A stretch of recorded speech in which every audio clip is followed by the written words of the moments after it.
Now, how to contact the dragon? Well, that is actually the question inside of the dragon's path, isn't it? How to connect and talk with the dragon, how to connect with the dragon. Well, that question is indeed very much common, and I understand where it comes from. My brothers and sisters, isn't it what we all want? To connect with our dragons. First of all, you need to know that there is a dragon by your side. You need to feel him or her, or you need to understand him or her. But in the beginning, it's like all new, and you don't know what to do.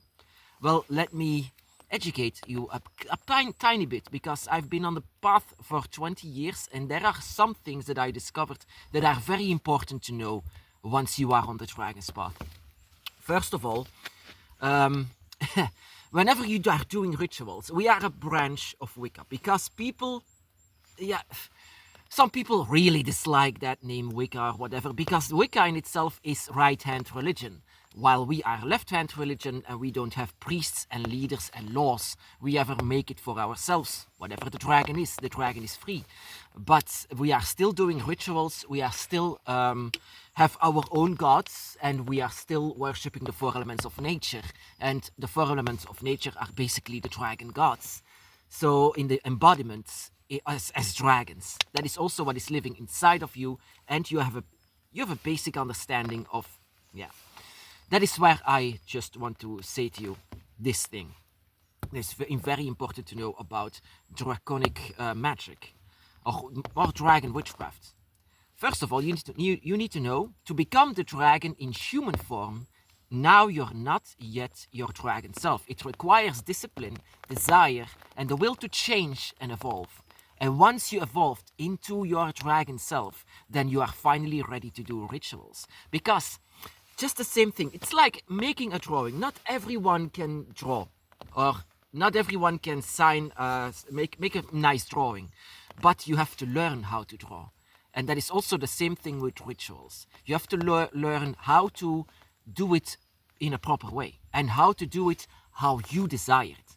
Because dragon rituals, they have some kind of a lock code inside of themselves. The reason why you want to use dragon rituals is to connect with dragons. And how to connect with dragons better than to be your draconic self?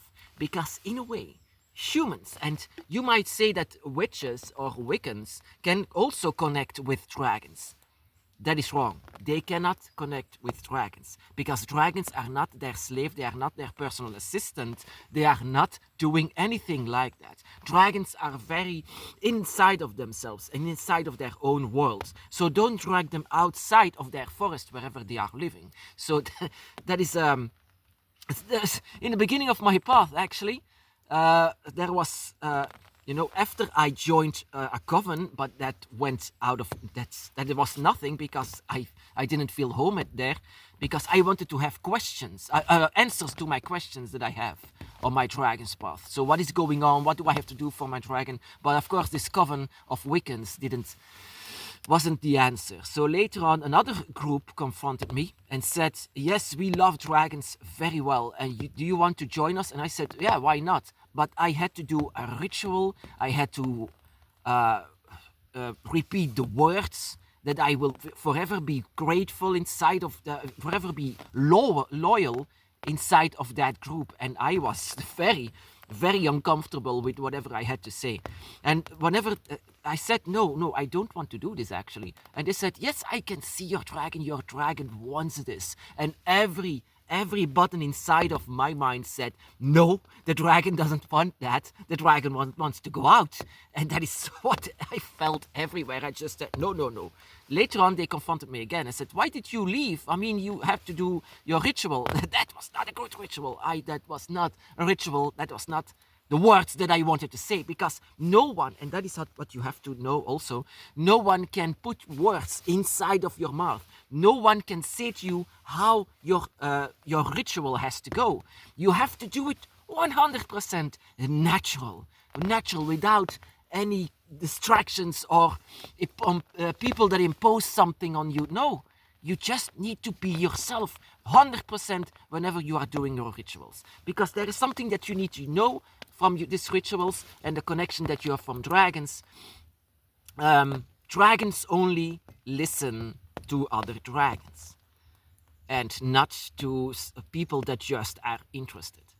So whenever I do dragon rituals, and that was from the first moment that I was connected with the dragon, the first moment that I was inside of the dragon's path, exactly 20 years ago, my first ritual was 100% meant and 100% natural. I was a dragon in human form at that moment, and the dragon listened to that. The dragon knew that because your dragon recognizes the voice of your dragon self. They recognize the light that you are shining, that you are creating inside of your own dragon spirit. So dragon rituals are with own words, own movements, and own feelings. As we become and are dragons, and we are dragons, as we call upon them in rituals, how we move as the dragon, how we act as the dragon, we have to forget our human self whenever we are doing rituals. And that is a big difference because we are calling upon the oldest form of magic. The oldest form, there is no older form because it all started with the dragons. The dragons, the children of the gods that used magic without words, but with just mere thinking. So to become, like I said, to become your dragon self in human form, you have to know that also this is what our path is all about. We have to know that we are on both sides. That is what makes us a dragon witch. We are still humans among humans, but we are dragons among dragons. And we should not mix that up. We should know that we are humans among humans and dragons amongst dragons. This is what we always have to remember. And also, whenever we are doing rituals, you have to remember to be that, to move like that, to not to be human at that moment. Let your human self sleep. That is always something that I want to say. But it requires discipline, desire, and the will to change and evolve. And never forget about that, because it is that if there's something that I had in the beginning of my path, it was discipline. For 5 months, I did a 5-month ritual. 5 months to delay myself and don't take any worldly pleasures. I mean, I was a zombie. I didn't eat, didn't smoke, didn't drink, didn't have sex, didn't have anything that was enjoyable. I just wanted to be have a distance with all these earthly pleasures. That is what my first ritual it was, and I didn't even know it was a ritual, but that I was guided into this. And after 5 months, I knew what it was to lose my human self and to be one of them. And of course, I don't say that you have to do the same. Everyone does whatever they desire. And that is the beauty, actually, of the dragon's path. Nobody can tell you whatever your words are. You don't have to tell words. Dragons in themselves, they can read your mind. You can read your mind. We are actually telepaths whenever we are connecting with each other. So if you are thinking that you have voices in your head and you are thinking, oh, people said it's crazy. No. Just write it down, whatever the voices are saying, and remember it. It could be very important because dragons are telepaths, empaths, and that is also what we do on the dragon's path. We try to connect with them, but we are doing also a little bit of effort.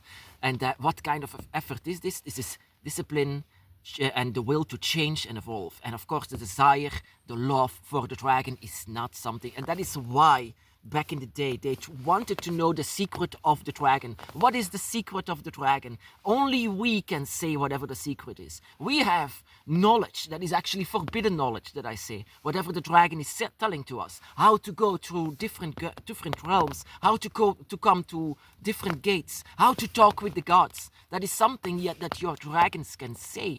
And every one of us have a different way to do that. But we have different knowledge, and that is...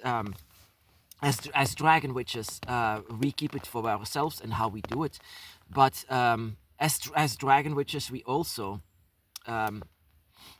this what I call this forbidden knowledge that we are saying. Actually, we have to know that whenever we are connecting with the dragons and we are connecting with our draconic self, we need to know that we sometimes need to lose our earthly things, which is our humanity.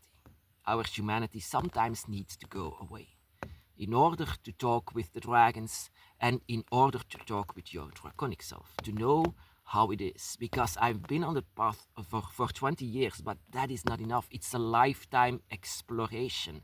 It's something that you, in the end of your life, might not fully understand. So also, what I also want to say, don't fall into the cults, don't fall into the people that says whatever you have to do, it's all distraction. It's something that you need to know for yourself. Like I said, a dragon ritual is like an empty paper, just empty. And you have a pencil, and now you are drawing your dragon. How it is completely your style, your movements, your everything. And that is what a ritual is. Go in front of your dragon altar, or go into the forest, or just dance for the dragon. Dance, and with dancing, I'm just connecting with the dragon and try to understand what kind of a language they impose upon you. So, back again. To become the dragon, you have to have discipline, desire, and the will to change and evolve. Dragon rituals are with our own words and movements and feelings. As we become one with the dragon and are dragons ourselves, we call upon them in rituals. And how the rituals are going, that is completely up to you. My brothers and sisters,